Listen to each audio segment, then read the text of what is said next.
नमस्कार, मी अनुश्री. आपण पाहत आहात गौरव प्रकाशन न्यूज. आजची ठळक बातमी. परतवाडा शहरात एक अनोखा आणि सेवादायी उपक्रम राबवण्यात आला आहे. वाढत्या उष्णतेच्या पार्श्वभूमीवर अबोल पक्षी आणि प्रवासी नागरिकांसाठी पाण्याची व्यवस्था करून मानवतेचा संदेश देण्यात आला आहे. बदलते ऋतुचक्र आणि वाढते तापमान यामुळे मानवांसोबतच पक्षीही मोठ्या प्रमाणावर त्रस्त झाले आहेत. अवैध वृक्षतोडीमुळे पक्ष्यांचे नैसर्गिक अधिवास नष्ट होत आहेत. या पार्श्वभूमीवर परतवाडा बसस्थानक येथे आदिवासी पर्यावरण संघटन, युवा सेना, शिंदे गट, मानव सेवा समिती, hotel Anil in, Shakuntala rail बचाव समिती, वन विभाग परतवाडा आणि सामाजिक वनीकरण अचलपूर यांच्या संयुक्त विद्यमाने पाणपोईचे उद्घाटन करण्यात आले. प्रवासी नागरिकांसाठी शीतल अमृत जल पाणपोई सुरू करण्यात आली, तर अबोल पक्ष्यांसाठी मातीच्या जलपात्रांचे वाटप करण्यात आले.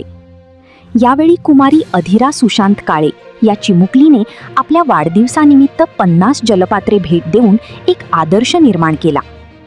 यानंतर ऑक्सिजन पार्कमध्ये जनजागृती अभियान राबवण्यात आले.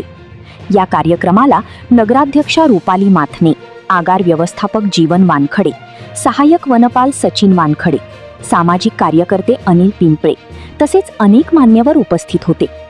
प्रसिद्ध कवी राजा धर्माधिकारी यांनी तहान पाण्याची या कवितेद्वारे उपस्थितांना भावनिक संदेश दिला.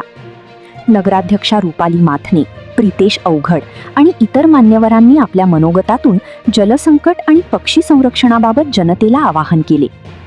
या संपूर्ण उपक्रमाची माहिती आदिवासी पर्यावरण संघटनेचे अध्यक्ष योगेश खानजोडे यांनी दिली. या उपक्रमात प्रितेश अवघड, संजय डोंगरे, प्यारेलाल प्रजापती आणि पंकज पर्वतकर यांचे विशेष योगदान राहिले. अशा उपक्रमांमुळे समाजात पर्यावरण संरक्षणाबाबत जागृती निर्माण होत असून पाणी वाचवा, पक्षी वाचवा हा संदेश सर्वदूर पोहोचत आहे.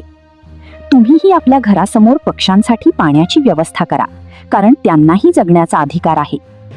अचलपूर परतवाडा येथून गौरव प्रकाशन न्यूज करिता बंडू कुमार.